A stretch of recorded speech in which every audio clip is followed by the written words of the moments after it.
అద్భుతమైన వీడియోలు ఖడ్గం మినిస్ట్రీ అనే ఈ ఛానల్లో బైబిల్కి సంబంధించిన ఇలాంటి లేటెస్ట్ వీడియోస్ అప్డేట్స్గా వస్తాయి. ఈ ఛానల్ని సబ్స్క్రైబ్ చేసుకుని వాళ్ళు సబ్స్క్రైబ్ చేసుకోండి, తెలియని వారికి షేర్ చేయండి.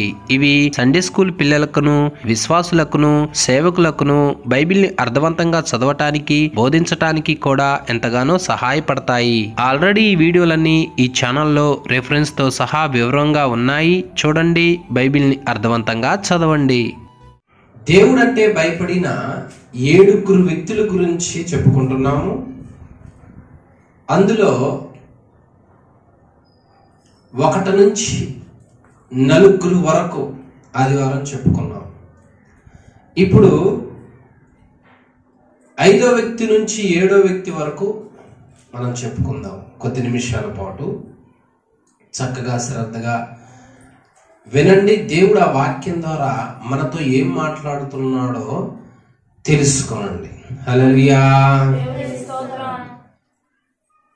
5వ వ్యక్తి బైబిల్ గ్రంథంలో దేవుడంటే భయపడిన 5వ వ్యక్తి ఎవరు అనగా, మనందరికీ తెలిసినట్లుగా బైబిల్ గ్రంథంలో యెజబెలు, అహాబులు ఉన్నారు.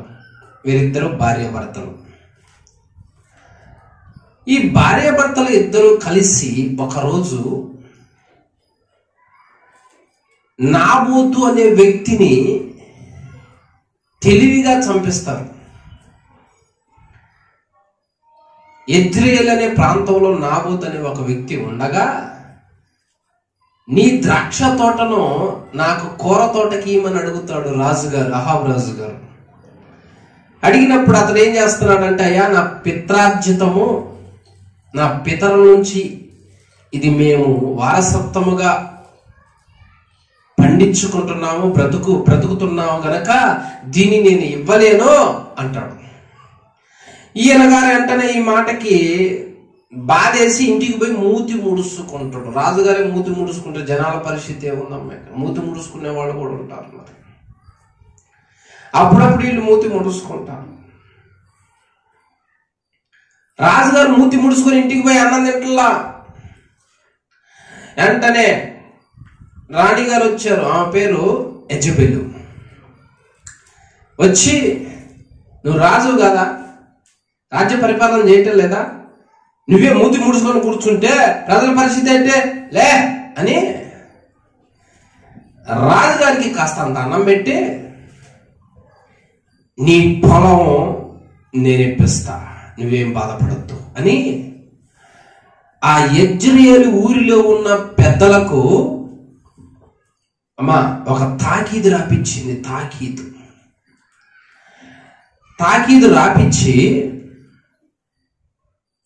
ఈ నాబోతును చంపటానికి ప్లాన్ వేసింది. నాబోతు దేవుణ్ణి, రాజును దూషించాడు అని పనికి మాలిన కొందరు వ్యక్తులను సాక్ష్యం చెప్పించి నాబోతుని చంపించండి అని రాపించింది. ఇది నిజం కాదు కదా. ఆయన రాజును దూషించాలా, దేవుణ్ణి దూషించాలా? ఇలాంటి వాళ్ళు కూడా ఉంటారు. రాణిగారు ఎప్పుడైతే ఈ మాట చెప్పిందో వెంటనే ఆ ఊరి పెద్దలు కాస్త మా సభ ఒకటి ఏర్పాటు చేసి, న్యాయసభ, నాబోతు నిజంగానే దోషి అని సాక్ష్యం చెప్పిస్తారు. ఇక ఆ రోజుల్లో రాజును గాని దేవుణ్ణి గాని దూషిస్తే రాళ్లు తీసుకుని కొట్టాల, చంపాల. విచారణలో ఏం తేలింది అంటే నాబోతు ఎలాంటి వాడని తేలింది, దోషి. తేలిన వెంటనే అతన్ని తీసుకుని వెళ్ళి రాళ్ళు తీసుకుని కొట్టి చంపుతారు. అప్పుడు ఆ మూమెంట్లో దేవుని వాక్కు ఎవరికి ప్రత్యక్షమై ఏం మాట్లాడుతుందో చూడండి. మొదటి రాజుల గ్రంథము 21వ అధ్యాయము 17వ వచనం. అప్పుడు యెహోవా వాక్కు తిష్బీడి అనే ఏలియాకు ప్రత్యక్షమై ఇలాగు, చాలు 19వ వచనం.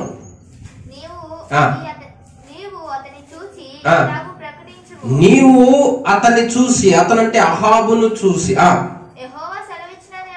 ఏమనగా దీనిని స్వాధీనపరచుకొనవలనని ఏం చేసిండు? 21వ వచనంలో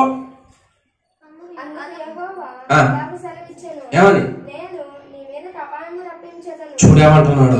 నీవు చేసిన పనికి, నరహత్యకి, మోసానికి, కుట్రకి నీ మీదకి ఏమొస్తుంది?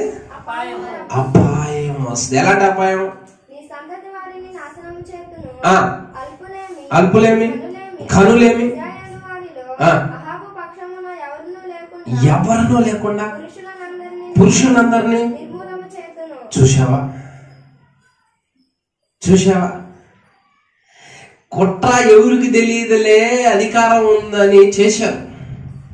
కానీ భగవంతుడు చూస్తా ఉన్నాడు, దేవుడు చూస్తా ఉన్నాడు. మన మీద కూడా ఎవరన్నా కుట్ర చేసినా, మనకి కూడా ఎవరన్నా హాని కలిగించాలని చూసినా, ఆ సందర్భంలో మనకి ఎదిరించడానికి శక్తి లేకపోయినా, మాట్లాడటానికి శక్తి లేకపోయినా, తీర్పు తీర్చటానికి దేవుడు ఉన్నాడు. ఆయన రాజును వదిలిపెట్టడు, మామూలు సామాన్యుని వదిలిపెట్టడు. ఎవరికైనా దేవుడి దగ్గర ఉన్నది ఒకటే కొలత. హల్లెలూయా. దేవుడు తప్పు చేసిన వ్యక్తిని వెంటనే శిక్షించాలని కోరుకోడు, చంపాలని కోరుకోడు. అతను ఆ తప్పును దిద్దుకోవటానికి, పశ్చాత్తాపడటానికి, క్షమించమని అడగటానికి అవకాశం కలగజేస్తాడు. ఇప్పుడు అహాబు రాజుతో దేవుడు డైరెక్ట్ గా శిక్ష రప్పించట్లేదు, చెబుతున్నాడు. ఎందుకు చెప్పేది? అంటే శిక్ష రప్పించవచ్చుగా, కొట్టొచ్చుగా, చంపొచ్చుగా. మన మీద కూడా చాలాసార్లు ఇలాంటి హెచ్చరికలు వస్తాయి. జాగ్రత్త, నా మాట వినకుండా తిరుగుతున్నావు, వాళ్ళని వీళ్ళని దూషించకుండా తిరుగుతున్నావు, శపించుకుంటా తిరుగుతున్నావు, చెడు పనుల్లో తిరుగుతున్నావు.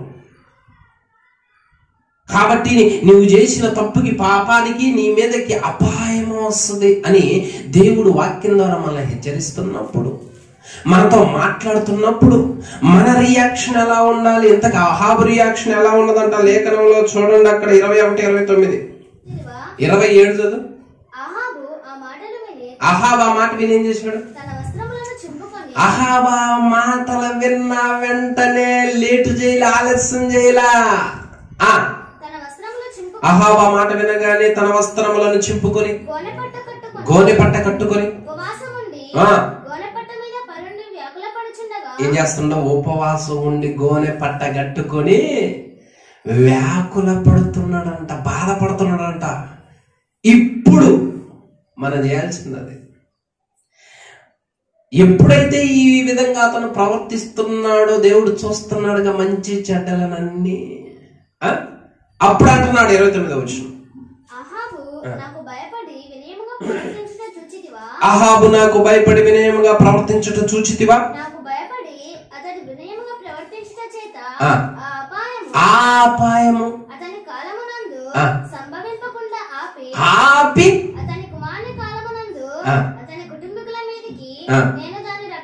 చూసావా? ఇందాక ఏమన్నాడు దేవుడు? నువ్వు చేసిన తప్పుకి నీ మీదకి అపాయం వస్తుంది అన్నాడు. ఇప్పుడు ఎప్పుడైతే దేవుడు హెచ్చరిక మాట మాట్లాడుతున్నప్పుడు ఆ మాటకు భయపడి వెంటనే నన్ను క్షమించాయా, నేను తప్పు చేసి, నేను పాపం చేశానయ్యా అని ఉపవాసం ఉండి తను తాను తగ్గించుకున్నాడో ఆ దేవుడు ఇప్పుడు ఏమంటున్నాడు అంటే, అహాబు నాకు భయపడుచుండుట చూచితివా? అంటే ఈ భయం వల్ల వచ్చే అపాయాన్ని దేవుడు ఏం చేస్తున్నాడు? అక్కడ ఆపుతున్నాడు.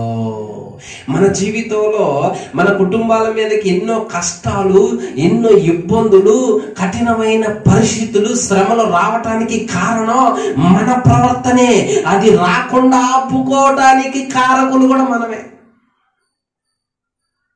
ఎప్పుడంటే దేవుడికి భయపడ్డావో, నేను చేసింది తప్పేనయ్యా, నేను చేసింది పొరపాటు, నేను చేసింది పాపమేనయ్యా, నేను చెయ్యనయ్యా, నన్ను కనికరించయ్యా అని ఆ రాజు వలె తను తాను తగ్గించుకుని దేవుని సన్నిధిలో ఉపవాసం ఉండి ప్రార్థన చేయడానికి నిర్ణయం తీసుకుంటామో, వెంటనే దేవుడు చెయ్యాలి, రావాలి, రప్పించాలి, పడగొట్టాలి అని నిర్ణయం తీసుకున్న కీడును కాస్త ఆపేస్తున్నా. హల్లెలూయా. అంటే ఎన్నో విషయాలలో దేవుడు అంటే ఇప్పటి వరకు నిర్లక్ష్యంగా వహించి, నిర్లక్ష్యంగా ఉండి, దేవుడి మాటను పెడచెవిని పెట్టి ఆయన మాట వినకుండా అలాగనే నడుస్తున్నావా? జాగ్రత్త. అపాయం వస్తుంది అని చెబుతున్నాడు దేవుడు. ఇందును బట్టి ఆలోచించుకోండి, ఏ విషయాల్లో దేవుడి మాట వినాల. తప్పు చేస్తే రాజును వదిలిపెట్టడం, మనల్ని వదిలిపెట్టడం. తప్పు దిద్దుకుంటే రాజును క్షమిస్తాడు, మనల్ని. అది దేవుడు మనకి ఇచ్చిన కృప. ఇప్పుడు రాజుగారికి చాలా బలం ఉందిగా, చాలా సైన్యం ఉందిగా. ఇదంతా అడ్డం పెట్టుకుని అపాయం రాకుండా ఆపుకోవచ్చుగా. రాజంత తోడికి దేవుడు తప్ప దిక్కు లేదు అని అక్కడ మోకరించి ప్రార్థన చేస్తుంటే ఇక మనమే పాఠంలో రక్క, మనమే పాఠంలో. 5 పాయింట్లు చెప్పుకున్నాము. 5వ పాయింట్ ఏమి అనగా, దేవుడికి ఎవరైతే భయపడతారో వాళ్ళ జీవితంలో అపాయాలను ఆపుకునే వాళ్ళు అవుతారు.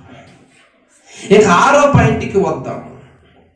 6వ పాయింట్ ఏమి అనగా, మనందరికీ తెలుసు బైబిల్ గ్రంథంలో దేవుడు యోనాని నీనివేనికి వెళ్ళి దానికి దుర్గతి కలుగుతుందని ప్రకటించమంటే యోన తార్షీషుకు వెళ్ళే ఓడను కేవు ఇచ్చంటే డబ్బులు ఇచ్చి టిక్కెట్ కొని ఎక్కి హాయిగా వెళతా ఉంటాడు. అబ్బా, ఎంత ప్రశాంతంగా ఓడ అడుగు భాగంలోకి వెళ్ళి నిద్రేస్తానంట. నిద్ర మామూలు నిద్ర కాదు అది.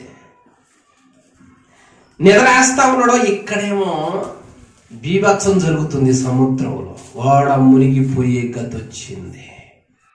ఆ ఓడోళ్ళు ఆడికెళ్ళి చూస్తే ఎట్ట నిద్రపోతున్నాడు అంటే సోయలో లేడు, సోయలో లేడు. ఓయి నిద్రపోతా బా, ఎవరికి ఎంత కోపం వస్తే ఆ టైపులో పిలిచారు అనగానే ఉలిక్కి పడేసి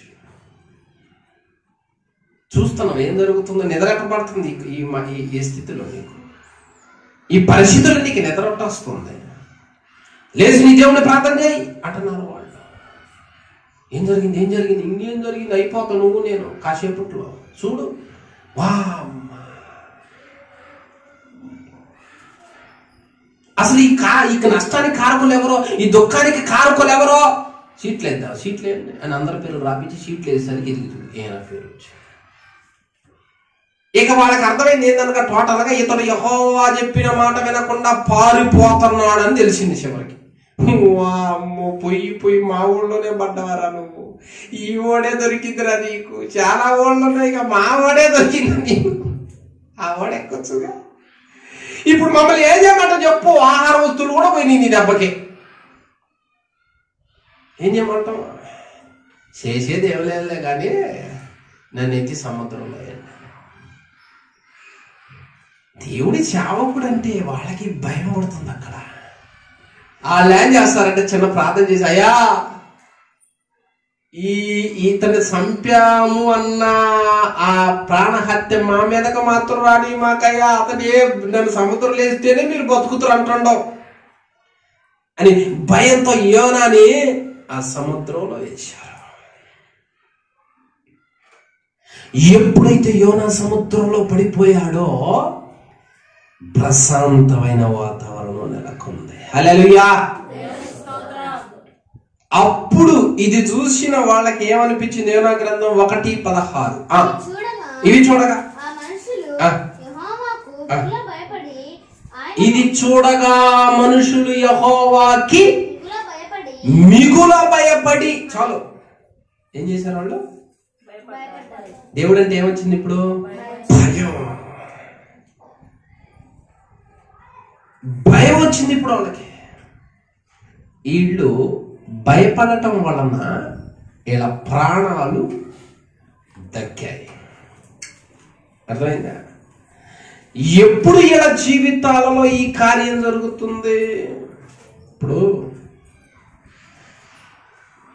ఆ ఓడలో ఈ అలజడి ఎందుకు వచ్చింది? ఏమైనా వచ్చాడు. మన కుటుంబాలలో అలజడి ఎందుకు వస్తుంది?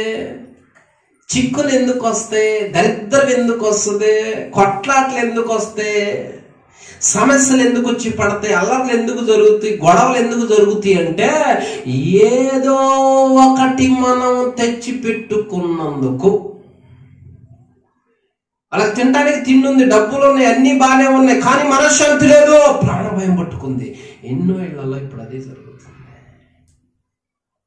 ఏం జరుగుతుంది? మనశ్శాంతి లేదు, చిక్కులు ఎందుకు వస్తున్నాయి, సమస్యలు ఎందుకు వస్తున్నాయి అంటే ఈయన తెచ్చిపెట్టుకోవటం వల్ల. వీళ్ళు ఎప్పుడైతే దేవుడికి భయపడి ఆ సమస్యను ఏం చేశారు, సముద్రంలో వేసారో, ఇప్పుడు ఇలా ప్రాణాలకు ఏమొచ్చింది, నెమ్మది. మన జీవితంలో కూడా మనల్ని బాధ పెడుతూ చిక్కులు పెడుతున్న సమస్య ఏదో దాన్ని తీసేస్తే, దాన్ని కనుక కాదనుకుంటే, వద్దనుకుంటే, నెట్టివేస్తే ఉన్నవాళ్ళు ప్రశాంతంగా ఉంటారు. ఎక్కడొచ్చింది సమస్య? ఎవరో నెక్కించుకోవాలి. మనకెక్కడొచ్చింది సమస్య? ఆలోచించుకో. ప్రశాంతంగా ఉన్న కుటుంబాలలో, జీవితాలలో అలజడి ఎందుకు మొదలైందంటే ఏదో రాకూడదు వచ్చింది. తెచ్చుకోనకూడదు తెచ్చుకున్నాం, ఉండకూడదు ఉన్నాం, చెయ్యకూడదే సహవాసం, మాట్లాడకూడాల్సిన మాటలు ఏదో ఒకటి. ప్రశాంతంగా ఉన్న ఇంటిలోకి వచ్చి పడ్డప్పుడు అలజడు చూడు ఏ రేంజ్లో లిగుస్తుందో. తినడానికి ఆహార వస్తువులు పోయాయి. ఇప్పుడు వాళ్ళ పరిస్థితి ఏంది? ప్రాణాలు. ఎన్ని కుటుంబాలలో ఏదో ఒకటి వచ్చి అలజడి రేగుతున్నాయి ఇప్పటి వరకు. నేను అడుగుతున్నా, ఎందుకు అలజడి సృష్టించేది? ఎందుకు ఇళ్ళలో ఉన్న వాళ్ళకి మనశ్శాంతి లేకుండా చేసేది ఎందుకు? ప్రశాంతతను కోల్పోయి ఉన్న వాళ్ళే ప్రాణ భయంతో ఉండి ఈ భయంకరమైన పరిస్థితి ఎందుకు? అదేదో వదులుకుంటే, తీసేసుకుంటే, కాదనుకుంటే అయిపోద్దిగా. దేవుడికి భయం కలిగి అంతమందిని బాధ పెట్టి, ఇబ్బంది పెట్టి, ప్రాణం మీదకు తెచ్చేది అవసరమా? ఎందుకు అలాంటిది? అందుకని వాళ్ళు ఏం చేశారంటే, యోనాని ఎత్తి సముద్రంలో పడవేయాలన్నప్పుడు మొదట భయపడ్డారు. రెండవది ఇంకా తప్పదో, వద్దులే, ఇతనే కారకుడయ్యాడో, వద్దు అని ఎప్పుడైతే పడేశారో ప్రశాంతత వచ్చింది. ఆ ప్రశాంతతను చూసి దేవుడి శక్తి ప్రభావాలు వాళ్ళకి కనపడేసరికి ఇక భయం వేసిందట వాళ్ళకు. వామ్మో, ఇది గనక తీసేయకపోతే మనం కూడా సముద్రంలోకి వెళ్ళిపోయాడని నంచుకుంది శాపం. ఇప్పటిదాకా మనం తిన్న వాటిని ఇప్పుడు అదేం చేస్తుంది? ఒడ్డుకొచ్చింది కాబట్టి మన ఆటలు సాగిని, నీళ్ళలో పోతే దాని ఆట సాగుద్ది. అవునా కదా? దాని ఆటలు సాగుతాయి. మరి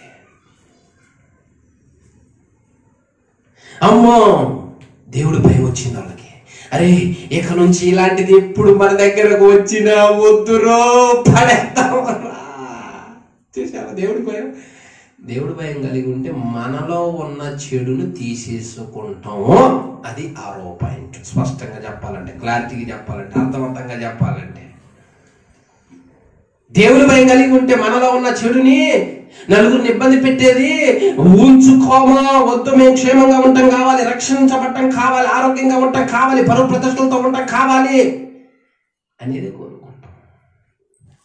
68వ కీర్తన 20వ వచనం.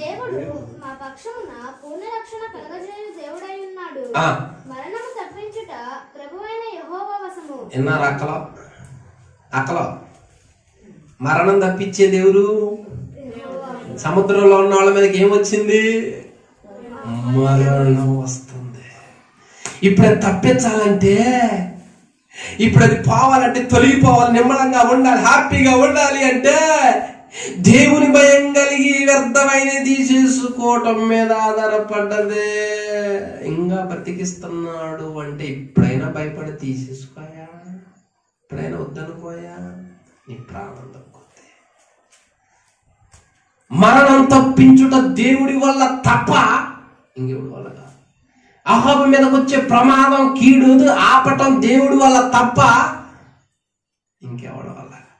మన జీవితంలో కూడా ఇలాంటి పరిస్థితులను ఆపగలిగే శక్తి దేవుడికి ఉంది. అందుకే దేవుని భయం చాలా అవసరం మనకి. హల్లెలూయా. ఎంతమంది అయిపోయారు? 6 అయిపోయారు. ఇక 7వ వ్యక్తి గురించి చెప్పి వెంటనే ముగిస్తాను నేను. తర్వాత మధ్యాహ్నం క్లాస్ తీసుకుందాం. చదవండి. అపోస్తల కార్యములు 10వ అధ్యాయము 2వ వచనం.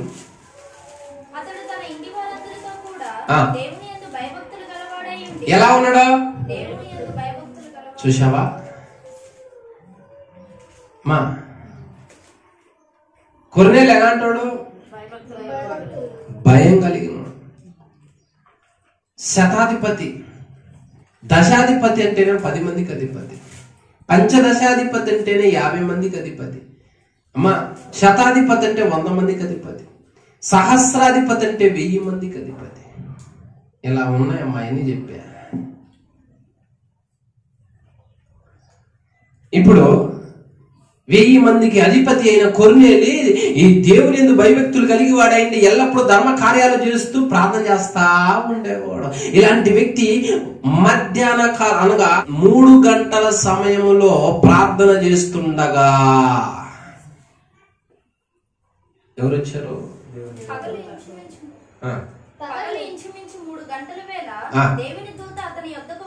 ఎన్ని గంటలకే?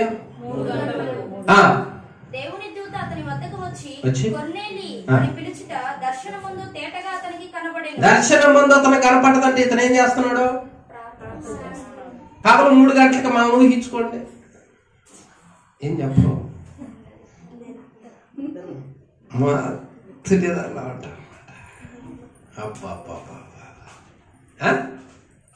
పగులు 3 గంటలకు ఆయన చేస్తాడు ప్రార్థన. 100 మందికి అధికారి. మన ఎవరికి అధికారులం కాదు.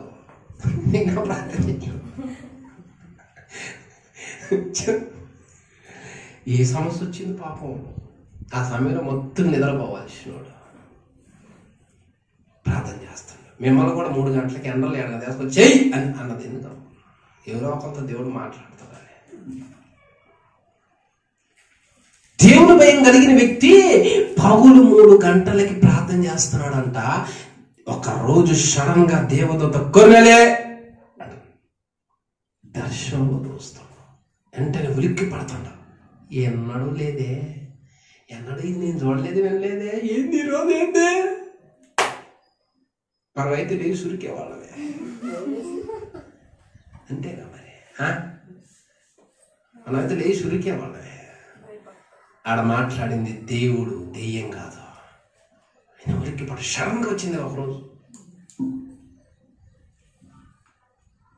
అప్పుడు దేవదూత అంటాడు, నీ ధర్మ కార్యాలు, నీ ప్రార్థనలో దేవుని సన్నిధిలో జ్ఞాపకార్థంగా ఉంచబడ్డాయి. కాబట్టి ఇప్పుడు నీవు పేతురు అనే మారు పేరు కలిగిన సీమోన్ అనే వ్యక్తి ఒక ఇంట్లో ఉన్నాడు. అతను పిలిపించుకో. 100 మందికి అధిపతిని నేను ఒకడ పిలవటం ఏంది? అదేదో నాకు చెప్పరాదు అనేవాళ్ళమే మనం. 100 మందికి అధిపతిని అయితే నేను ఇంకొకటి పిలవడం ఏంది? నాకే చెప్పు అయ్యా. సరే దర్శనం అయిపోయింది. 2 మనుషులను పంపిస్తున్న తెల్లారి, పండ్రా ఎప్పి పట్టణంలో పేతురు ఉన్నాడంట, వెళ్ళి అతను తీసుకొని రాపండి.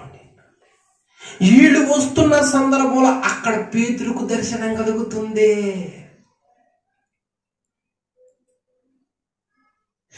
అతనికి దర్శనం కలిగిన రీతిగానే 2 మనుషులు సీమోను ఎడన్నాడు, ఆ సీమోను పేతురు అని మాట్లాడుకుంటుంటే ఈయన కినపడి వచ్చి, నేనే రండి పైకి రండి.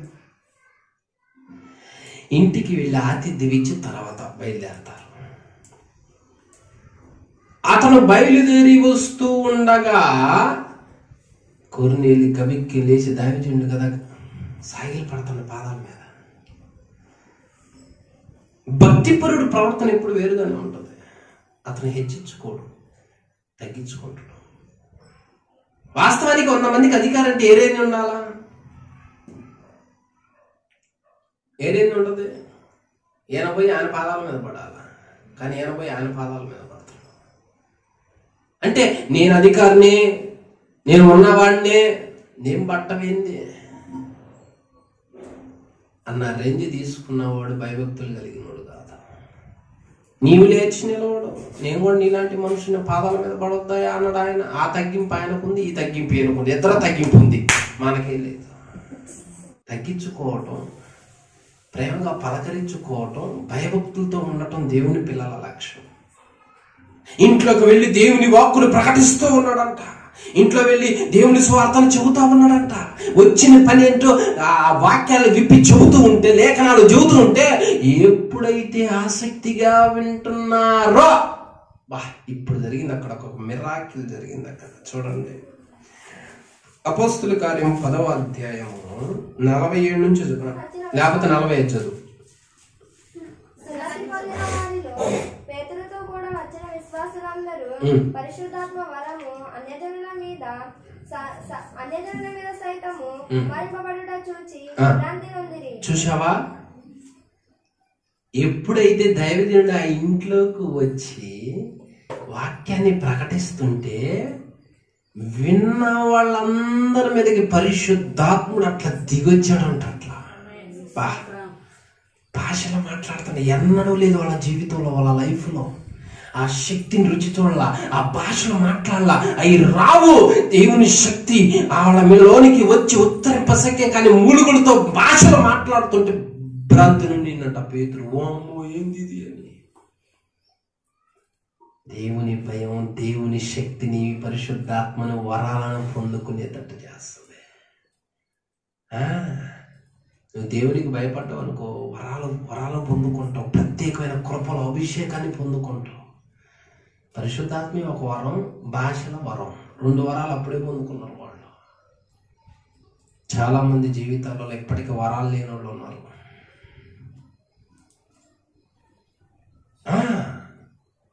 అంతే దినాల్లో మీ సర్వజనుల మీదకి నా ఆత్మను కొమ్మరేస్తా, మీ యవనస్తులు దర్శనాలు చూస్తారు, మీ వృద్ధులు కలలకంటారు, ప్రవచనాలు చెబుతారు. ఈనాటికి ఒక కృపావరం లేనోడు చాలా మంది ఉన్నారు. భయం కలిగినోడు ఇలాంటి వ్యక్తి. చూసావా, దేవుని భయం కలిగి ప్రార్థన చేస్తూ ఉంటే ఒక రోజు దేవుడు అతన్ని దర్శించి అభిషేకించి పరిశుద్ధాత్మ పూర్ణుని చేసి భాషలతో నింపి దైవజనుడు ఆశ్చర్యపోతున్నాడు. ఇంకెందుకు ఆలస్యం, ప్రార్థన తీసుకోండి అయ్యా, తీసుకోండి. అక్కడ జరిగిన కార్యాలు చూడు. దేవుని భయం కలిగి ఉంటే కృపావరాలు పొందుకుంటావు, ఆ కుటుంబానికి ఆ ఇళ్ళకి రక్షణ వస్తుంది. హల్లెలూయా. మార్కు సువార్త 16:16.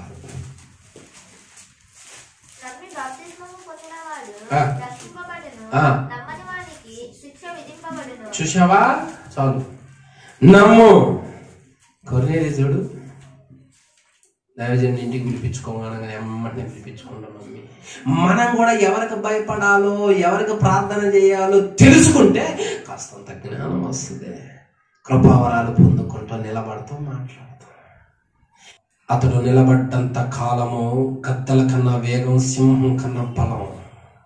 సౌలు రాజు అంత అభిషేకం ఇచ్చిండు. దేవుడు భయం లేదు, ఒకటి చేయమంటే ఇంకోటి చేసి వచ్చిండు, అభిషేకం పోయింది. అరే మంత్రగత్తి ఎక్కడుందో ఎత్తకండ్రా అంటున్నప్పుడు మన దాకా మంత్రగత్తి కనపడితే తరివిండు. ఈ దరిదాపులో ఉంటే నీకుంది అని తరివిండు. అభిషేకం పోగొట్టుకున్న తర్వాత మంత్రగత్తి ఆడుందిరా, మంత్రగత్తి ఆడుంది అంటుండో. మరి మన దాకా తరివిను కదరా, ఇప్పుడు మంత్రగత్తి కావాలి చెప్పండి. ఎన్నోరిలో ఉంది, అమ్మాయి ముసుగేసుకొని పోదాం పాట, లేకపోతే నా రూపం చూస్తే మళ్ళీ మంత్రం చెప్పదు అంటే అర్థమైందా? ఇప్పుడు మీకున్న వరం, అభిషేకము ఎప్పుడైతే దైవజనుడు ద్వారా దేవుడు మాట్లాడుతున్నప్పుడు భయపడలేదో పోద్దది, తీసేయాల్సి వస్తుంది. అది వీళ్ళేం కృపావరాలు పొందుకుంటున్నారు, మనం ఏం చేయాలి? ఉండే కొంది ఇప్పుడు 2 వరాలు ఉన్నాయి, 3 పొందుకో, 4 పొందుకో, పొందుకో. లైఫ్ లాంగ్ చచ్చిపోయేంత వరకు పొందుకుంటానే ఉండాలి దేవుడి దగ్గర నుంచి. అంతటితో ఆగిపోయినాం అనుకో, ఏమో ఎదుగుదల లేదు. అర్థంగా? అందరికీ వందనములు. ఖడ్గం మినిస్ట్రీ వీడియోలకు సంబంధించిన బుక్కు ప్రింట్ అయి సిద్ధముగా ఉన్నది. మొదటి బుక్కు ఈ కనిపించే 30 అంశాల మీద ఉన్నది. కావలసిన వారు ఈ నెంబర్కు కాల్ చేసి ఆర్డర్ చేసుకొనగలరు. బైబిల్లోనే ఆదికాండం నుంచి ప్రకటన గ్రంథం వరకు ఉన్న 1126 కఠిన పదాలు రిఫరెన్స్తో సహా వాటి అర్థాలు గల బుక్కు కావలసిన వారు క్రింది నెంబర్లకు కాల్ చేయండి. ఖడ్గం మినిస్ట్రీ అనే ఈ ఛానల్ ని వీక్షిస్తున్న మీ అందరికీ మా వందనములు. ఈ ఛానల్లో బైబిల్ కు సంబంధించి ప్రతి కఠినమైన పదాలకు అర్థాలు వస్తాయి. కాబట్టి ఈ ఛానల్ ను సబ్స్క్రైబ్ చేయండి, లైక్ చేయండి, కామెంట్ చేయండి, షేర్ చేయండి.